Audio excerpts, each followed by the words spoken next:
అదే RTV app వార్తల్ని క్షణాల్లో చదివే అవకాశం ఉంటుంది. ఒక న్యూస్ పేపర్, ఒక టెలివిజన్ ఛానల్ మీ చేతుల్లో ఎప్పుడూ ఉంటాయి. Welcome to RTV. నేను మీ శ్రీనివాస్. భారతదేశంలో పుణ్యక్షేత్రాలు కొదువులేదు. భారతదేశంలో ఉన్న పుణ్యక్షేత్రాలకి ఎంతో ప్రాముఖ్యత ఉంది. ఇప్పటికీ సైన్స్కి అందుబాటున శాస్త్రవేత్తలకి తలపట్టుకుంటున్న పుణ్యక్షేత్రాలు ఎన్నో ఉన్నాయి. అందులోకే వస్తుంది ఇప్పుడు మనం చెప్పుకోబోయే మదవ రామలింగేశ్వర స్వామి దేవస్థానం. గిద్దలూరు నియోజకవర్గంలోని కొమరోలు మండలానికి సుమారు 25 కిలోమీటర్ల దూరంలో ఉన్న ఈ మదవ రామలింగేశ్వర స్వామిని దర్శించుకోవాలంటే ఆషామాషి కాదు. పుణ్యక్షేత్రాలంటే కాలినడకనో లేకపోతే వాహనాల ద్వారా ఇల్లు దర్శించుకోవచ్చు అనుకుంటే పప్పులో కాలేసినట్టే. ఈ దేవుణ్ణి దర్శించుకోవాలంటే సుమారు 7 కిలోమీటర్లు కొండలెక్కాలి, రాళ్ళను రప్పలను దాటుకొని అయితే వెళ్ళాలి.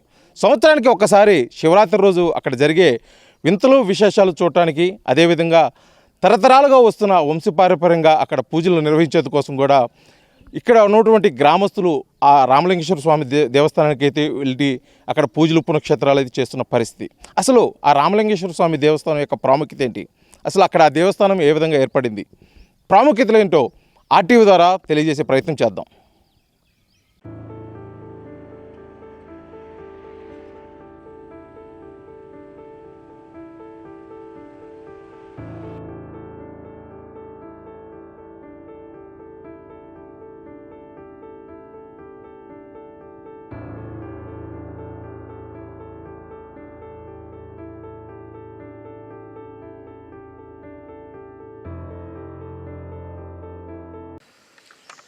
ఎట్టకేలకు మదవ రామలింగేశ్వర స్వామి దేవాలయం దగ్గరికి వచ్చాము. 100 సంవత్సరాల చరిత్ర ఉన్న ఈ దేవాలయం ఇప్పుడు ఈ పరిస్థితిలో ఉంది. మన విజువల్స్లో చూస్తున్నాము. ఈ దేవాలయానికి గతంలో నిత్యం దీపధూప నైవేద్యాలతోటి నిత్యం పూజలు అందుకున్న ఈ దేవాలయం ఇప్పుడైతే ఈ పరిస్థితిలో కనిపిస్తుంది. ఇక్కడ మనం చూస్తున్నాము విజువల్స్లో పూర్తిగా కూడా కొన్ని 100 సంవత్సరాల చరిత్ర ఉన్న ఈ దేవాలయంలో నందీశుడు, అదేవిధంగా లోపల శివలింగానికి సంబంధించి కూడా పూర్తిగా ఉన్నాయి.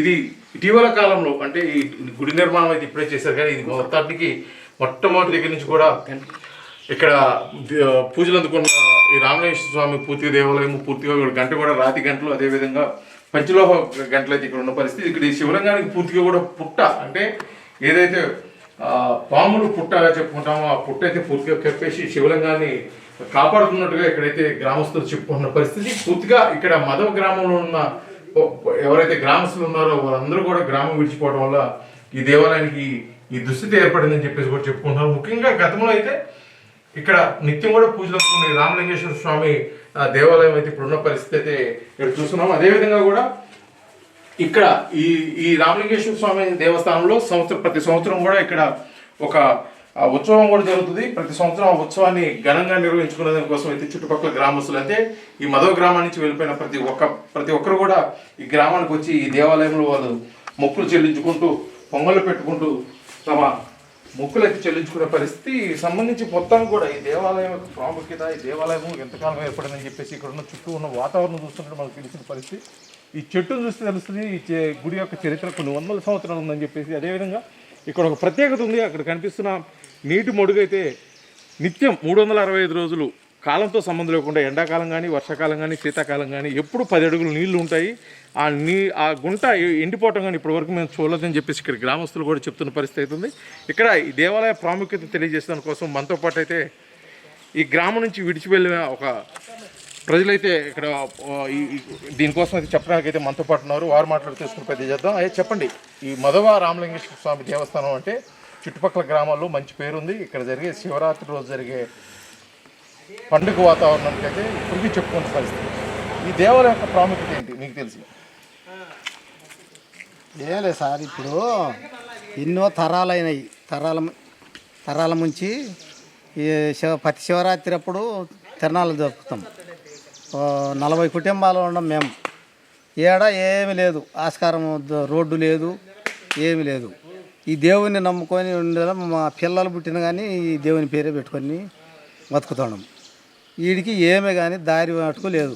ఏం పేర్లు పెట్టుకుంటాం? ముఖ్యంగా రామలింగేశ్వర స్వామి దేవస్థానం దేవుడికి సంబంధించి ముఖ్యంగా ఏం పేర్లు పెట్టుకుంటారు అంటే పుట్టిన పిల్లలకి? శివయ్య, రామలింగయ్య, రామలింగమ్మ,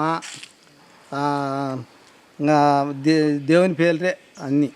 మీకు తెలిసి ఈ గుడి బాగా విరాజిల్లిన సమయం ఇప్పుడు ఉందంటే మీకు తెలిసి అంటే బాగా నిత్యం పూజలు అందుకుంటూ ఇక్కడ కలకల్లాడుతూ ఇక్కడ ఇప్పుడు మా జేజబ్బ తరాల నుంచి 4-5 తరాలు 5-6 తరాలు అయింది. అప్పటాల నుంచి కూడా ఇప్పటికీ దేవునికి పెట్టుకుంటా, నైవేద్యాలు చేసుకుంటా, ప్రతి శివరాత్రి రోజు తిరణాలు చేసుకుంటా, దేవుణ్ణి కొలుచుకుంటా ఉన్నాము. ఈ ఆడికి పోయినా కానీ దేవుని పేరు పెట్టుకుంటా, దేవుని కాడికి వచ్చి ప్రతి వారము ఎవరో ఒకరు వచ్చి టెంకాయ కొట్టుకునేది పోయేది అట్లా చేసుకుంటున్నాం. అయితే ఇంత ప్రాముఖ్యత ఉన్న ఈ దేవాలయాన్ని ఇప్పుడు పూర్తిగా గ్రామస్తులు పూర్తిగా మదవ గ్రామాన్ని వదిలిపెట్టి కింద వేరే గ్రామానికి వెళ్ళిపోయిన పరిస్థితి ఏర్పడింది. అసలు ఇక్కడ ఏదైనా పరిస్థితులు అంటే దేవుడికి నైవేద్యం పెట్టడం కానీ ఆ పూజలు చేయడం కానీ ఎవరు చేస్తారు? అందరము పూజలు చేసుకునేది అందరము ఆ కుటుంబస్తులు మొత్తం 40 కుటుంబాలు దాకా ఉన్నాం. ఇంకా ప్రతి శివరాత్రికి తలా ఇంత చేసుకునేది తిరణాలు చేసుకుంటాం. వీడికి దోవ లేక ఏమి లేక ఇబ్బంది పడుతున్నాం సార్. ఇక్కడ మేమేమో ఈ దేవుని పేరు పెట్టుకొని మా జేజబ్బలు ఎన్ని తరాల ముంచో ఉండరు, ఏ ఊరు కట్టుకొని ఎన్నే ఉంటున్నారు. మేము ఇంకా ఇక్కడ ఏమి భూములు లేక మాకు ఆస్కారం లేక ఇంకా ఈడ కొండయి మేమేమో దిగిపోయినాము. ఆయన మా జేజబ్బ కొడుకేమో నిలబడిపోయాడు, ఆయన ఎన్నే నిలవన్నారు. అంటే మొత్తానికి ఈ దేవాలయానికి ఈ రామలింగేశ్వర స్వామి దేవాలయానికి పూర్వవైభవం రావాలంటే మీరు గ్రామస్తులుగా మీరు ఏం కోరుకుంటారు? మేము ఇక్కడ కరెంటు రోడ్డు సార్ ఇది అవి మేము కేవలం ఇది పూర్తిగా గతంలో కూడా కొన్ని వందల సంవత్సరాల చరిత్ర ఉన్న ఈ రామలింగేశ్వర మదవ రామలింగేశ్వర స్వామి దేవస్థానం ఇప్పుడైతే శిథిలావస్థకు చేరింది. కేవలం శనివారం నాడు శివరాత్రి నాడే పూజలు అందుకుంటూ గత వైభవాన్ని కోల్పోయినట్టు ఈ రామలింగేశ్వర స్వామి దేవస్థానానికి పూర్వవైభవం రావాలంటే మటుకి ప్రభుత్వం ఖచ్చితంగా పూనుకోవాలి. ఇక్కడికి రావడానికి సరైన మార్గం, ఎందుకంటే కొండల గుట్టల మధ్య కూడా సుమారు 7.5 కిలోమీటర్లు కాలినడకన రావడానికి బాట కూడా సరిగ్గా లేని పరిస్థితుల్లో ఇక్కడ విద్యుత్ సౌకర్యం కూడా కల్పిస్తే మటుకి ఈ దేవాలయానికి పూర్వవైభవం వస్తుంది. దీని చరిత్ర కూడా 10 మందికి తెలిసే అవకాశం కూడా ఉందని చెప్పేసి ఇక్కడ మదవ గ్రామస్తులు అయితే తెలియజేస్తున్న పరిస్థితి ఉంది. వీడియో లక్ష్మణ్తో శ్రీనివాస్, RTV మదవ నుంచి. మరిన్ని వీడియోస్ కోసం ఛానల్ ని సబ్స్క్రైబ్ చేయండి. లేటెస్ట్ అప్డేట్స్ కోసం వాట్సాప్ ఛానల్ ని ఫాలో అవ్వండి. ఆ లింక్ డిస్క్రిప్షన్ లో ఉంది.